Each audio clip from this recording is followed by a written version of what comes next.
미국 대통령 선거의 시작을 알리는 아이오와주 경선에서 민주당이 경선 결과를 제때 발표하지 못하는 초유의 사태가 발생했습니다. 당초 예정대로라면 우리 시간으로 어제 낮에 결과가 나왔어야 하는데 집계 과정에서 보고 시스템에 오류가 발생했습니다.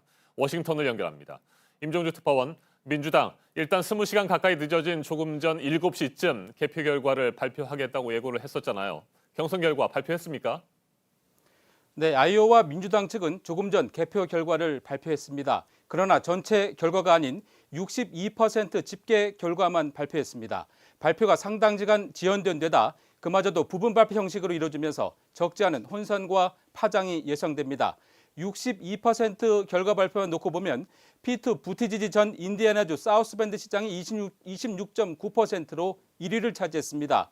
버니 샌더스 상원 의원이 25.2%로 그 뒤를 이었고 엘리자베스 워런 상원의원 18.3%, 조 바이든 전 부통령이 15.6%로 나타났습니다. 이 결과만을 놓고 보면 바이든 전 부통령의 대세론이 흔들리는 것 아니냐는 관측이 제기될 수 있는 대목입니다.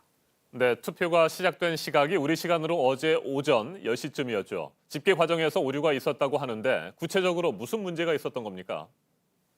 네, 개표 결과 발표는 당초 예정보다 20시간 가까이 지연된 것입니다. 1972년 아이오와에서 민주, 공화 양당의 대선 경선에 서막이 오르기 시작한 이후 처음입니다. 이 같은 참사가 발생한 주요 원인은 민주당이 투표 결과 집계를 위해 새로 도입한 앱이 제대로 작동하지 않았기 때문으로 지목됩니다. 1670여 곳에 이르는 선거구 당원대회에서 나온 각 후보의 득표율을 앱으로 집계해야 하는데 원활하게 이루어지지 않은 것입니다. 따라서 수작업으로 일일이 검증하는 작업을 거치고 있습니다. 당원의 직접 참여를 통해서 1차와 2차 두 차례로 나눠 진행되는 투표 방식과 각 단계별 득표율과 후보별 대의원 확보 결과를 각각 발표하는 복잡한 방식도 혼선을 가중시킨 요인으로 꼽히고 있습니다. 네, 임종주 특파원. 민주당 경선이 시작부터 아주 꼬여버렸다고 볼 수 있는데 경선의 신뢰성에도 금이 갔을 것 같고요. 파장이 만만치 않겠어요. 네, 그렇습니다. 개표 결과 발표가 지연되면서 후보들은 저마다 승기를 잡았다고 주장하고 나서는 등 신경전이 치열했습니다. 개표 지연이 결과의 왜곡으로 이어져서는 안 된다는 취지의 경계성 언급도 잇따라 나왔습니다. 후보자들의 말 직접 들어보겠습니다.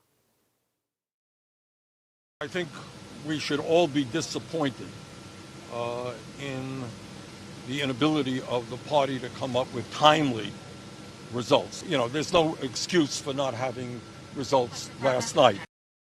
But we feel good about where we are. And look, so it's on to New Hampshire. 트럼프 대통령은 당장 민주당의 아이오와 경선은 완전한 재앙이고 엉망진창이라고 비꼬았습니다. 또 유일한 승자는 자신이라고 주장했습니다. 트럼프 대통령은 같은 날 열린 아이오와 공화당 경선에서 97.1%를 득표해 다른 두 후보를 압도적으로 따돌렸습니다. 우리 시간으로 내일 오전 예정된 국정연설과 그 다음 날 이어질 상원의 탄핵소추안 표결을 앞둔 트럼프 대통령으로선 상당한 호재를 만난 셈입니다. 지금까지 워싱턴에서 JTBC 임종주입니다.